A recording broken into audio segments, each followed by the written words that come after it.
Right. Module A, Part 4, Physical Security and Technology Security 8. We will talk about fences.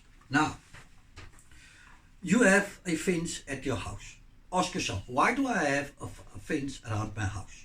Because number one, it gives you some sense of security that the intruder will first have to come over, through, or underneath the fence in order to get to the buildings or onto the property.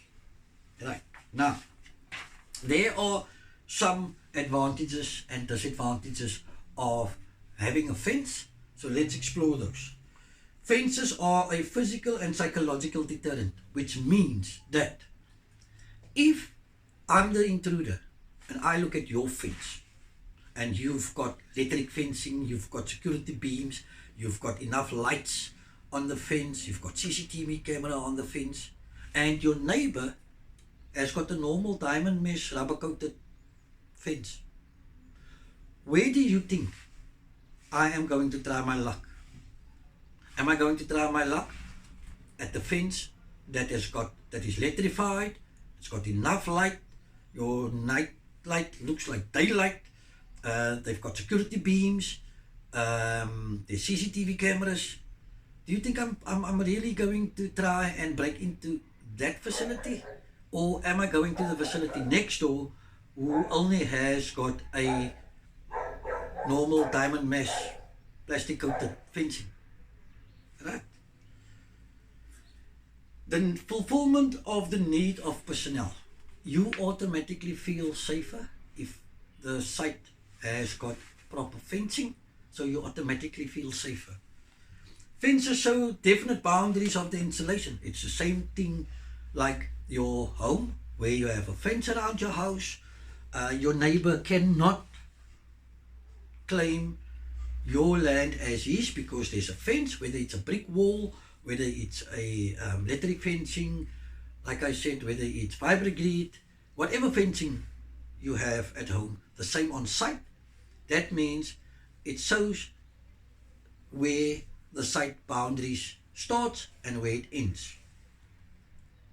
Fences also channel vehicles and personnel through control points, which means not anybody or everybody can walk onto site whenever they please because it's open. Now, normally on an open piece of land, there is no fence. You will see people coming from all directions onto that lane. However, once you put up any type of fence with a gate, you will see that people will start moving towards the gate, meaning they will channel your vehicles and your personnel to control points. Now, the disadvantage of fences. Cost of certain fences are prohibitive. Now, some fence can be maintained. Some companies decide to replace fencing because they much cheaper to maintain. Some fencing has become so expensive that clients decide not to maintain it.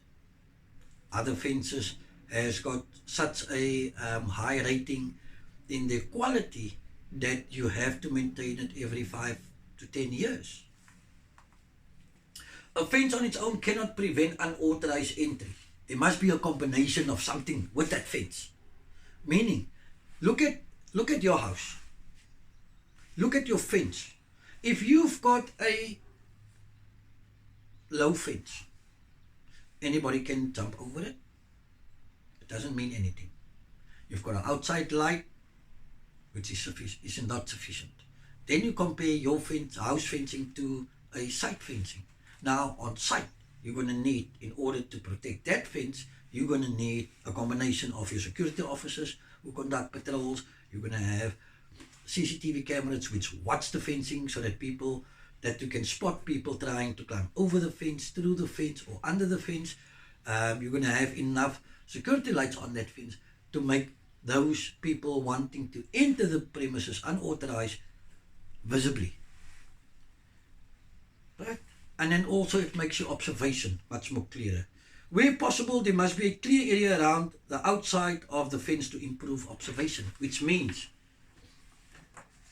Your job as a security officer or as the grade B supervisor is to ensure that your officers not only observe what is happening on site, however, they must also observe what is happening off site, which means while on a fence patrol, they not only check for, depending on the ground that they walk on, if it's sand, then it's easy to spot, look for footsteps, um, look for holes in the fence, look for rust in the fence. If it's fiberglass slabs, look for cracks in the fence, because normally after a while those slabs starts deteriorating due to the cracks, and then they break and they ensure that the whole part of the fence collapse. Then you have brick wall, normal brick wall, same thing. However, with fiberglass and brick walls, you cannot really physically see on the outside. With your other fencing, electric fencing, palisade fencing, clear view fencing, those type of fencing, you'll be able to see outside. However, it also allows the perpetrator to see inside. You would normally have a clearing from 1 meter to 1.5 meters on the inside from the fence inward, and then normally depending on the area on the outside, you would either have a clear view of the roads next to the fence or the area next to the fence to make your observation much better in order to detect perpetrators trying or hiding in bushes or behind barriers trying to enter the property without being seen.